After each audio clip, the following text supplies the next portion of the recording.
आपके जो संवाददाता है कानपुर से, उन्होंने की और मैं बिल्कुल स्क्रीनशॉट ले लूंगा कमिटी तो जो टेंशन बनी मत है, कर, इक्विटी कमिटी जो कट हो रेगुलेशन जाता है के मेरे में। हिसाब से है, उस केस में भी आपको जनरल कैटेगरी के लोगों को नहीं रखना है।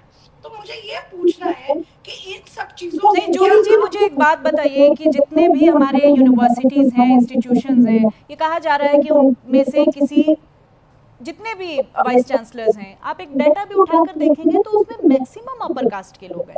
तो इसको हम कैसे पूर्वानुमान लगा लेंगे? ये हाइपोथेटिकल नहीं होगा कहना कि कमेटी में उनका कोई प्रतिनिधित्व नहीं है। देखिए, ये क्योंकि ऑलरेडी वहां बैठे हैं, तो आप फ्यूचर राइट नहीं खत्म कर सकते। ये कहना क्योंकि आपने एक समुदाय के लोग ऑलरेडी वहां बैठे हैं तो उसमें से आप किसी को रखें ही ना।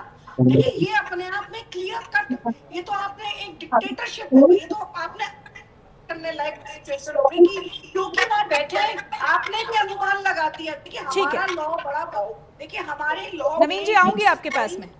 हमारी लॉ में एक चीज बड़ी क्लियर है कि जब तक किसी भी चीज का एप्रीहेंशन नहीं होता, आपको कोर्ट रिलीफ नहीं दे सकती। आप ये कैसे कह सकते हैं कि कल को जनरल कैटेगरी के लोग जो हैं ही बैठे रहेंगे उस पोजीशंस पे?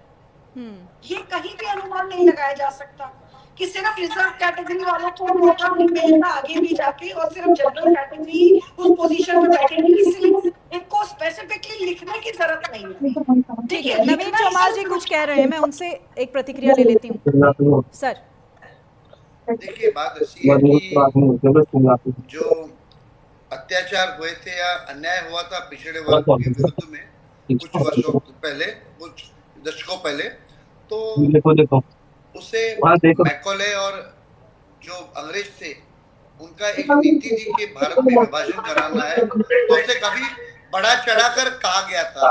और वो उसे हमारे जो थे लेफ्टिस्ट जो इतिहासकार थे, जावेद हबीब बोलिए या अपने रोमिला थापर जी, उन्होंने कभी बढ़ा के लिखा था राम कुआ जैसे लोगों ने। तो परंतु क्या है, हिंदू समाज में अभी भी एकता है। और जो किस्सा हुआ था रोहित होंगे, तब इसका प्रकटीकरण होगा और जनता इसे बदला लेगी।